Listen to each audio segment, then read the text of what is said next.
ಶ್ರೀ ಕೃಷ್ಣ ದೇವರು ಹಾಗೂ ಮುಖ್ಯಪ್ರಾಣ ದೇವರಿಗೆ ವಂದಿಸುತ್ತಾ, ಉಡುಪಿ ಶ್ರೀ ಕೃಷ್ಣ ಮಠದ ಪರ್ಯಾಯ ಪೀಠಾಧೀಶರಾದ ಪುತ್ತಿಗೆ ಮಠದ ಪರಮಪೂಜ್ಯ ಶ್ರೀ ಶ್ರೀ ಸುಗುಣೇಂದ್ರ ತೀರ್ಥ ಸ್ವಾಮೀಜಿಯವರ ಪಾದಕಮಲಗಳಿಗೆ ವಂದಿಸುತ್ತಾ, ವೇದಿಕೆಯಲ್ಲಿ ಆಸೀನರಾಗಿರುವ ಗಣ್ಯರಿಗೂ ಮುಂಭಾಗದಲ್ಲಿ ಕುಳಿತಿರುವ ಎಲ್ಲರಿಗೂ ನನ್ನ ನಮಸ್ಕಾರಗಳು.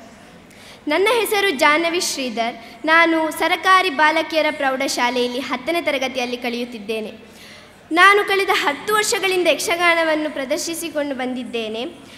ನಮ್ಮ ನಾಡಿನ ಸಂಸ್ಕೃತಿಯ ಆಳದಲ್ಲಿ ಬೇರೂರಿರುವ ಅದ್ಭುತವಾದ ಕಲೆ ಎಂದರೆ ಯಕ್ಷಗಾನ. ಇದು ಕೇವಲ ಕಲೆ ಅಷ್ಟೇ ಅಲ್ಲ, ಇದು ನಮ್ಮ ಶಕ್ತಿಯಾಗಿದೆ. ಯಕ್ಷಗಾನದಲ್ಲಿ ಬಳಸುವ ಭಾಷೆ ತುಂಬ ಶುದ್ಧ ಮತ್ತು ಸರಳವಾಗಿದ್ದು, ಯಕ್ಷಗಾನದಿಂದ ನಮಗೆ ಶಿಸ್ತು ಎಲ್ಲ ಅಭಿವೃದ್ಧಿಯಾಗುತ್ತದೆ. ನಾನು ಕಿಶೋರ ಶಿಕ್ಷಣದಿಂದ ತೆಂಕು ಹಾಗೂ ಬಡಗಿನ 2 ಯಕ್ಷಗಾನವನ್ನು ಪ್ರದರ್ಶಿಸಿದ್ದೇನೆ. ಇದು ನನಗೆ ತುಂಬ ಖುಷಿಕರ ವಿಷಯ ಆಗಿದೆ.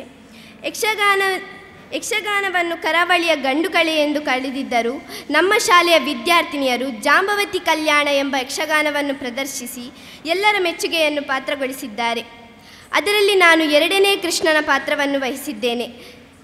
ಕೃಷ್ಣನಗರಿಯಲ್ಲಿ ಭಗವಂತನಾದ ಶ್ರೀಕೃಷ್ಣನ ಮುಂದೆ ಶ್ರೀಕೃಷ್ಣ ವೇಷಧಾರಿಯಾಗಿ ಮಾಡುವ ಸೌಭಾಗ್ಯ ಲಭಿಸಿದ್ದು ನನ್ನ ಪುಣ್ಯವೇ ಸರಿ.